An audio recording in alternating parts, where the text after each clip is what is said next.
नमस्कार विद्यार्थी मित्रांनो, सिम्पली एज्युकेशनमध्ये मी शेखर सर तुमच्या सगळ्यांचं स्वागत करतो. विद्यार्थी मित्रांनो, आज आपण बुद्धिमत्ता चाचणी या विषयाचे काही 10 प्रश्न बघणार आहोत विद्यार्थी मित्रांनो, जे की तुमच्या येणाऱ्या आगामी गट क गट ड या परीक्षेसाठी अतिशय महत्त्वाचे आहेत. तर चला, मी शेखर सर तुमच्या सगळ्यांचं माझ्या सिम्पली एज्युकेशन चॅनलमध्ये स्वागत करतो. आज आपण भाग 1 बुद्धिमत्ता चाचणीचा भाग 1 बघतोय. त्यामध्ये आपण 10 प्रश्न बघणार आहोत, जे की तुमच्या येणाऱ्या प्रत्येक गट क आणि गट ड साठी, गट ब साठी सुद्धा हे प्रश्न विचारले जाऊ शकतात.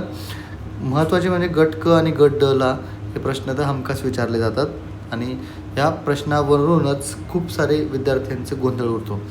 तर ते उडू नये म्हणून आपण हे प्रश्न सॉल्व करत आहोत. तर चला विद्यार्थी मित्रांनो, सुरू करूया. बघा, पहिला प्रश्न आहे की प्रत्येक संख्येतील पहिल्या आणि शेवटच्या अंकांच्या स्थानांची अदलाबदल केली. आपल्याला काही अंक दिलेले आहेत. बघा, आपल्याला काही संख्या दिलेल्या आहेत. 1 2 3 4 5 संख्या दिलेल्या आहेत. या संख्यांमध्ये आपल्याला पहिला आणि शेवटच्या अंकाची अदलाबदल करायची. हा जो पहिला अंक आहे आणि याची शेवटच्या अंकाची अदलाबदल करायची. प्रश्न महत्त्वाचा आहे, समजून घेणं. त्यामध्ये ना प्रश्न तुम्हाला समजला ना नेमकं काय विचारलेलं आहे, तर तुम्हाला ॲन्सर द्यायला खूप कमी वेळ लागतो. तर म्हणून अगोदर प्रश्न समजून घ्यायचा, नंतर उत्तर आपल्याला त्याचं हमखास येतं. प्रश्न काय बघा, पहिला आणि शेवटचा अंकाची अदलाबदल केली तर खालीलपैकी कोणती संख्या अशा प्रकारे तयार होणारी दुसरी सर्वोच्च संख्या असेल. म्हणजे संख्या तयार होईल त्यापैकी दुसऱ्या क्रमांकाची सर्वोच्च संख्या कोणती असेल असा प्रश्न आहे. ठीक आहे, तर बघूया आपल्याला संख्या कोणत्या आहेत. 7998, 7889, 8789, 8897 आणि 9778 ह्या संख्या आहेत. तर बघा विद्यार्थी मित्रांनो, आपण 8ला समोर घेतला तर 8पासून सुरू होणार, 9ला समोर घेतलं तर 9पासून सुरू होणार, परत 9ला समोर घेतलं तर 9पासून सुरू होणार, 7ला घेतलं तर 7पासून सुरू होणार आणि इथनं 8पासून सुरू होणार. यामध्ये सर्वात मोठी संख्या कोणती आहे, 9 आणि 9. म्हणजे आपल्याला या दोन संख्यांशी दुसरी संख्या विचारली ना, म्हणून आपल्याला दोन संख्यांशी महत्त्वाचं आहे. ही संख्या आपल्याला बाद करावं लागेल, ही पण कॅन्सल करावं लागेल आणि ही पण कॅन्सल करावं लागेल. म्हणजे आपल्याला फक्त या दोन संख्यांशी काम आहे. तर बघा, यामध्ये बघा या संख्येचा आपण अंक अदलबदल करू. त्यामध्ये बघा सुरुवातीला कसं आहे 9887, दुसरी येणार 9788. ओके, तर बघा यामध्ये ही संख्या आणि ही संख्या यापैकी मोठी संख्या कोणती आहे, तर 9887 ही फर्स्ट नंबरची मोठी संख्या आहे आणि 9788 ही सेकंड नंबरची मोठी संख्या. आपल्याला काय विचारलं आहे, सेकंड नंबरची म्हणजे 2 नंबरची. दुसरी सर्वोच्च संख्या कोणती आहे, 9788. पर्याय क्रमांक 1 आपलं उत्तर असणार आहे 9788. ठीक आहे विद्यार्थी मित्रांनो, तर चला पुढचा प्रश्न बघूया. पुढचा प्रश्न आहे की प्रत्येक शब्दाच्या पहिल्या आणि दुसऱ्या अक्षराची अदलाबदल केली. म्हणजे आपल्याला काही शब्द दिलेले आहे, CFR, ASC, IKJ, POI, ZXC. ठीक आहे, एवढं वाचत बसायचं नाही, मी तुम्हाला समजवण्यासाठी सांगतो आहे. आपल्याला हे शब्द दिलेले आहेत. ठीक आहे, यामध्ये पहिल्या आणि दुसऱ्या शब्दाची अदलबदल केली तर किती शब्दांची सुरुवात स्वराने होईल. आता स्वर कोणते कोणते आहेत, A, E, I, O, U हे स्वर आहेत. ठीक आहे, तर आपल्याला पहिल्या आणि दुसऱ्या शब्दाची अदलाबदल करायची. म्हणजे C आणि F अदलाबदल केली तर F पासून सुरू होणार. ठीक आहे, आपल्याला स्वराने सुरुवात पाहिजे, म्हणजे F स्वर आहे का, नाही.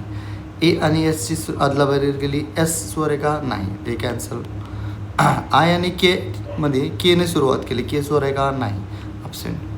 नंतर P आणि O पासून सुरुवात केली म्हणजे OPI होणार, O एक स्वर आहे, हे होणार. ZXC म्हणजे X पासून सुरुवात केली तर XZC होणार, हे स्वर आहे का, नाही. म्हणजे फक्त एकच पर्याय जो आहे तो आपल्याला सांगतो की स्वरापासून सुरुवात होते. तर ऑप्शनमध्ये 1 कुठे आहे, पर्याय क्रमांक 2 हे आपलं उत्तर असणार आहे. तर पुढचा प्रश्न बघूया. दिलेल्या मालिकेमध्ये अशा किती संख्या आहेत ज्यांच्या लगेचच आधी चिन्ह आहे आणि नंतर एक संख्या आहे. आपल्याला एक पूर्ण अशी मालिका दिलेली आहे. ठीक आहे, यामध्ये आपल्याला काय बघायचं आहे, आपल्याला बघायचं आहे की ज्याच्या लगेचच आधी चिन्ह आहे आणि नंतर संख्या आहे. ठीक आहे. अशी किती संख्या आहेत, म्हणजे काय दिलेलं आहे, अगोदर चिन्ह आणि नंतर संख्या बघायची. ठीक आहे, तर बघूया आपण. अगोदर चिन्ह आहे म्हणजे ए आणि नंतर संख्या आहे. लगेचच आधी चिन्ह आहे म्हणजे अगोदर चिन्ह आहे नंतर संख्या आहे. ठीक आहे, हे झालं एक. अगोदर चिन्ह आहे नंतर संख्या आहे, हे येतं का, नाही. अगोदर चिन्ह आहे नंतर संख्या आहे, ओके, 2. ठीक आहे. अगोदर चिन्ह आहे नंतर संख्या आहे, 3. अगोदर चिन्ह आहे नंतर संख्या आहे, 4. अगोदर चिन्ह आहे नंतर संख्या आहे का, नाही. म्हणजे 1, 2, 3 आणि 4, 4. ऑप्शन क्रमांक 2, 4 हे आन्सर आहे. असं बघायचं विद्यार्थी मित्रांनो. खूप सोपे प्रश्न आहेत. तुम्हाला हे एकदा समजले ना तर तुम्हाला त्यावरून दुसरे पण क्वेश्चन सॉल्व करता येणार. पुढचा प्रश्न बघूया. पुढचा प्रश्न आहे बघा, रितेश. आता हा डायरेक्शनचा प्रश्न आहे. खूप सोपे प्रश्न असतात ते, खूप. रितेश पूर्वेकडे तोंड करून घड्याळाच्या काट्याच्या दिशेने, घड्याळाच्या काट्याच्या दिशेने म्हणजे क्लॉकवाईज, ओके, म्हणजे क्लॉकवाईज 90 अंश वळतो, नंतर 13 मीटर चालतो, त्यानंतर तो घड्याळाच्या काट्याच्या विरुद्ध दिशेला 180 अंश वळतो आणि 7 मीटर चालतो. तर रितेश कोणत्या दिशेला तोंड करून असेल? तर विद्यार्थी मित्रांनो, इथे सर्वात पहिले ना बघायचं की आपल्याला विचारलेलं काय. आपल्याला इथे विचारलेलं काय आहे, कोणत्या दिशेला, म्हणजे आपल्याला विचारलेलं आहे डायरेक्शन. ठीक आहे, म्हणजे आपल्याला डायरेक्शन जर विचारलेलं आहे तर मग हे 13 मीटर, ठीक आहे, 7 मीटर याच्याशी काही घेणं देणं नाही. हे फक्त एक कन्फ्युजन करायसाठी दिलेलं आहे की 13 मीटर चालला, 7 मीटर चालला. तर आपल्याला फक्त काय बघायचं आहे, त्याची दिशा बघायची. ठीक आहे, आपल्याला विचारलेली दिशा. त्याआधी हा प्रश्न कसा सोडवायचा, तर बघा अशी लाईन काढून घ्यायची. त्याला ईस्ट म्हणजे पूर्व, वेस्ट, नॉर्थ आणि साऊथ, हे झाले 4 डायरेक्शन. ओके, आता बघा काय सांगितलेलं आहे, रितेश पूर्वेकडे तोंड करून, म्हणजे पूर्वेकडे हा रितेश इकडे आहे, इथे याने इकडे तोंड केलेलं आहे. ठीक आहे, इकडे तोंड केलेलं आहे म्हणजे पूर्वेकडे तोंड केलेलं आहे. तोंड करून घड्याळाच्या काट्याच्या दिशेने म्हणजे क्लॉकवाईज दिशेने, म्हणजे असा, ओके, दिशेने 90 डिग्री वळला. हा अँगल 90चा आहे, म्हणजे हा असा वळला, म्हणजे रितेशचं तोंड आता 7 डिग्रीला आलेलं आहे. ठीक आहे, तिथून तो 13 किलोमीटर चालला. 13 किलोमीटरशी काही येणं देणं नाही, पण आपण एक कन्सिडर करू, हा 13 किलोमीटर चालला. ओके, त्यानंतर आता हा रितेशचं तोंड या साईडला आहे. ठीक आहे, त्यानंतर तो घड्याळाच्या काट्याच्या विरुद्ध दिशेने म्हणजे अँटी क्लॉकवाईज, म्हणजे 180 डिग्री चालला. 180 कसा, असा, अँटी क्लॉकवाईज असा, आणि 180 म्हणजे हा 90 आणि हा 90, हा 90, हा 90 झाले 180 डिग्री. आता रितेशचं तोंड इकडे गेले, दिशेने गेला. पुढे तो 7 मीटर चालला. ओके, 7 मीटर चालला तो. आता रितेश कोणत्या दिशेला तोंड करून असेल? ऑब्वियस आहे, रितेश पहिले इकडे बघत होता. रितेश अँटी क्लॉकवाईज 180 डिग्रीने फिरला, तर त्याचं तोंड हे नॉर्थ म्हणजे उत्तर दिशेला असेल. तर उत्तर याचं ॲन्सर असेल विद्यार्थी मित्रांनो पर्याय क्रमांक 4 उत्तर. तुम्हाला एक क्वेश्चन समजला असेल. खूप सोपे प्रश्न असतात हे आणि खूप सोप्या पद्धतीने सोडवले जातात. पुढचा प्रश्न बघूया. आता बघा, हा अतिशय म्हणजे खूप छान प्रश्न आहे. जर एमने बेरीज दर्शवली, एनने गुणाकार दर्शवला, ओने वजाबाकी दर्शवली, पीने भागाकार दर्शवला, तर खालील समीकरणाचे मूल्य किती, म्हणजे याची व्हॅल्यू किती येणार? ठीक आहे, ओके. 33M 56 एवढं बघत बसायचं नाही, सरळ सरळ करायचं. बघा विद्यार्थी मित्रांनो, खूप सोपं आहे. एम काय सांगतो, बेरीज. एन काय सांगतो, गुणाकार. ओ काय सांगतो, वजाबाकी. ठीक आहे, पी काय सांगतो, तर भागाकार. ओके, हे आपल्याकडे ऑप्शन आले. आता बघूया. 33 प्लस एम काय म्हणतो प्लस 56, ओ काय म्हणतो -7. ओके, -7. ओके, नंतर एन काय सांगतो मल्टिप्लिकेशन 49. ओके, पी काय सांगतो डिवायडेड बाय भागाकार 7 इज इक्वल टू वॉट, प्रश्नचिन्ह आहे. आता बघा हे जे प्रश्न आहेत ना ते सोडवायचे कशी, याच्यासाठी एक रूल आहे BODMAS, BOD BODMAS, ठीक आहे, याला म्हणतात BODMAS. याला bracket of division, multiplication, addition and subtraction. म्हणजे ब्रॅकेट असेल तर पहिले ब्रॅकेट सोडवायचा, नंतर ब्रॅकेट सोडवल्याच्या नंतर डिव्हिजन म्हणजे भागाकार करायचा, नंतर मल्टिप्लिकेशन करायचं, नंतर त्याची ॲडिशन करायची, नंतर सबस्ट्रॅक्शन करायचं. ठीक आहे. आता बघा इथे काय सांगितलं, ब्रॅकेट ऑफ डिव्हिजन. आपल्याला डिव्हिजन करायचं म्हणजे या दोघांचं डिव्हिजन करायचं. या डिव्हिजन केलं 49 डिवायडेड बाय 7 म्हणजे आलं 7. ओके. आता करायचं आपल्याला मल्टिप्लिकेशन, डी नंतर एम म्हणजे मल्टिप्लिकेशन. आपल्याला करायचं मल्टिप्लिकेशन. ते कसं करणार, हे बघा 7 × 7. ठीक आहे. याचं हे आलं मल्टिप्लिकेशन, हे आलं 49. ओके. आता ॲडिशन करायचं आपल्याला म्हणजे 33 + 56 हे आलं 9 आणि हे 89. ठीक आहे. आता आलं मायनस. आता करायचं सबस्ट्रॅक्शन म्हणजे 89 - 49 = 40. ॲन्सर किती आणलं, 40. आपल्या ऑप्शनमध्ये कुठे 40 दिसतंय का, ऑप्शन क्रमांक 4 ॲन्सर आहे 40. हे आलं ॲन्सर. तर हे असं सोडवायचं. BODMAS हा अतिशय इम्पॉर्टंट रूल आहे. BODMAS BODMAS.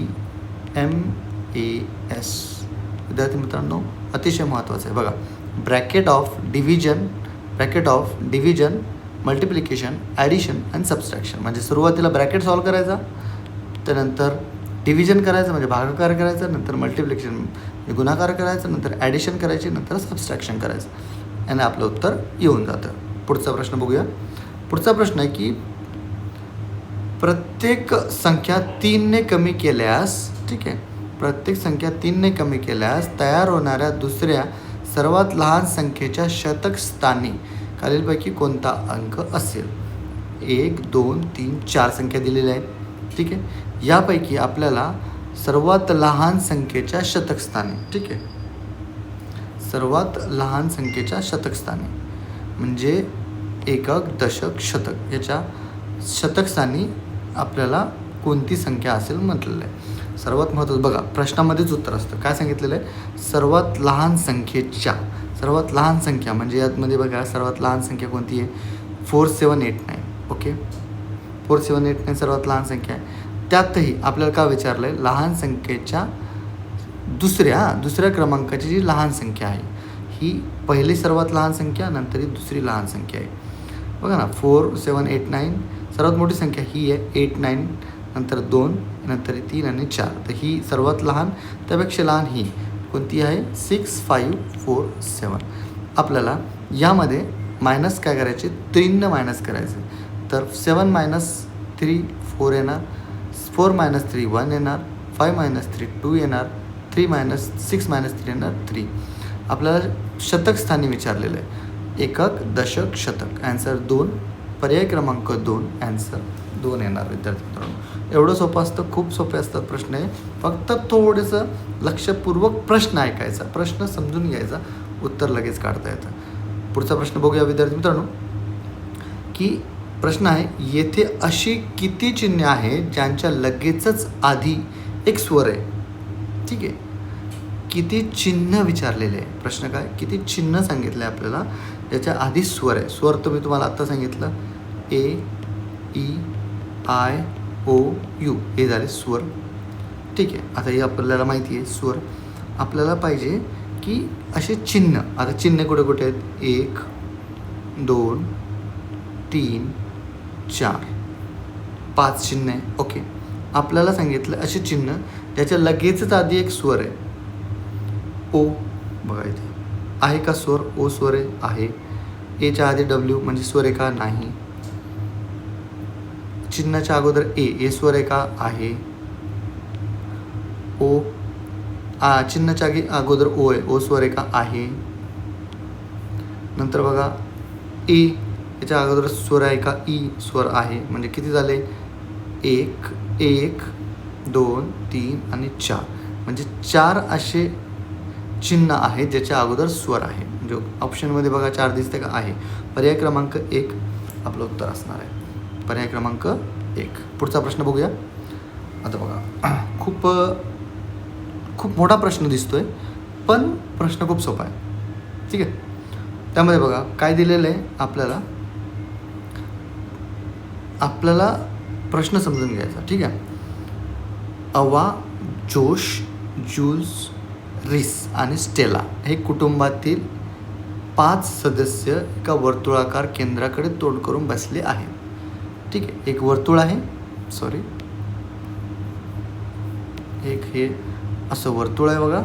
ठीक आहे. आणि या केंद्राकडे वर्तुळाकडे 1, 2, 3, 4 आणि 5 जण वर्तुळाकडे तोंड करून बसलेले आहे. जूल्स आणि जोश यांच्यामध्ये 2 लोक बसलेले आहे. आता काय काय दिलेलं आहे बघा.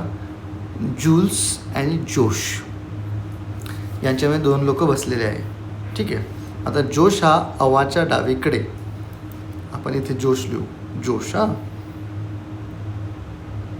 जोश हा कुठे बसलेला आहे? अवाच्या डावीकडे दुसऱ्या स्थानावर आहे. अवा कुठे? अवाच्या डावीकडे. अवा इथे, अवाच्या डावीकडे, अवा इकडे बघते 1, 2 दुसऱ्या स्थानावरती जोश आहे. ठीक आहे. अवाच्या डावीकडे दुसऱ्या स्थानावर आहे. अवा आणि स्टेला हे एकमेकाचे लगतचे शेजारी. अवा आणि स्टेला, एक तर स्टेला इथे असेल किंवा इथं असेल. ओके. लगतचे शेजारी म्हणजे आपल्याला माहिती नाही इकडे एका इकडे तर. ठीक आहे. स्टेला 2 पैकी कुठेतरी एका ठिकाणी असेल. ठीक आहे. अवा आणि नंतर जोशच्या लगतच्या डावीकडे, आता बघा हे इथपर्यंत समजलं. आता पहिली वाक्य आपण सोडलेलं आहे. कोणतं? जूल्स आणि जोश यांच्यामध्ये 2 लोक बसलेले आहे. जोश आणि जूल्स म्हणजे इथे, म्हणजे बघा जूल्स आणि जोश यांच्यामध्ये 2 लोक बसलेले आहे. जोश आणि 2 कोणते? जूल्स आणि जोशमध्ये यांच्या जोश इथे आहे.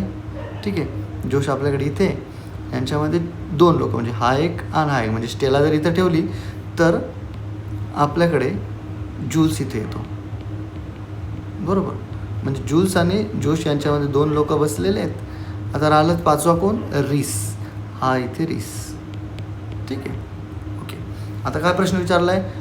जोशच्या लगतच्या डावीकडे कोण बसलेलं आहे? हा जोशच्या लगतच्या डावीकडे म्हणजे इकडे रिस असेल. आलं यांचं? फक्त मांडणी करता आली पाहिजे. कसं मांडायचं तेवढं कळलं पाहिजे. प्रश्न खूप मोठा दिसतो, खूप सोपा असतो. यामध्ये काय बघता येईल, सुरुवातीला जे दिलेलं असतं ना ते मांडून घ्यायचं. नंतर थोडंसं तर्क केले तर आपल्याला तो क्वेश्चन्सचं ॲन्सर येतं. तर पुढचा प्रश्न बघूया विद्यार्थी मित्रांनो. बघा प्रश्न आहे की जर वरील व्यवस्थेतील सर्व समसंख्या वगळल्या तर उजव्या बाजूपासून खालीलपैकी कोणता घटक 6व्या स्थानावर असेल? ठीक आहे. डावीकडून उजवीकडे मोजणी करा. म्हणजे ही डावी बाजू आणि उजवी बाजू इथून आपल्याला मोजणी करायची. ठीक आहे. काय सांगितलं आहे?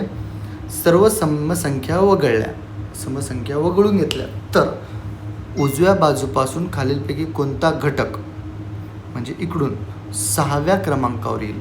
ठीक आहे.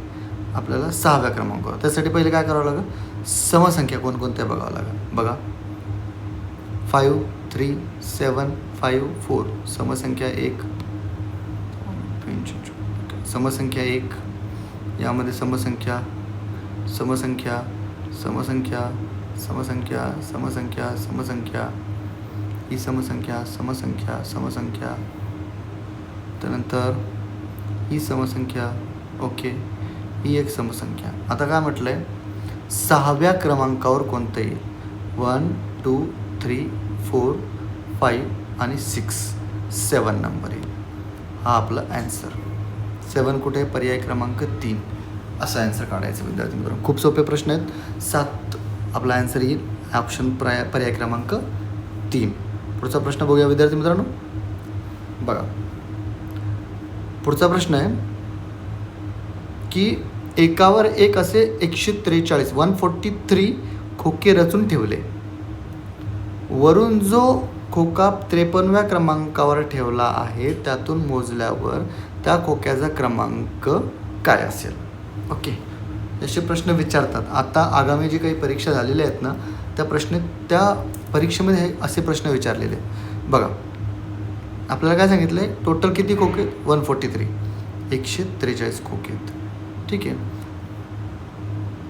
वरून जो खोका 53 क्रमांकावर ठेवला आहे, खालून मोजल्यावर किती येईल? म्हणजे बघा, असे 53 आहे, म्हणजे 153 असे खालून असं मोजत गेलो आपण, तर हा वरून मोजत आलो तर हा 53 नंबरचा खोका होईल. तर मग ही खालून जी संख्या होईल ती किती होणार?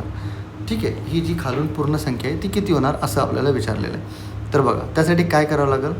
143 मायनस 53. ठीक आहे, सरळ सरळ मायनस करायची. किती येणार? 90. बरोबर ना? 90च येणार ना. Is equal to 30, 14 minus 5, 90. Okay. But यामध्ये एक ॲड करायचा. जे दिलेलं असतं ना विद्यार्थी मित्रांनो, ते सरळ नसतं. त्यात आपल्याला एक ॲड करायचा, कारण हा 153 क्रमांकावर ठेवलेला आहे. म्हणजे एक त्यामध्ये ॲड करावा लागेल.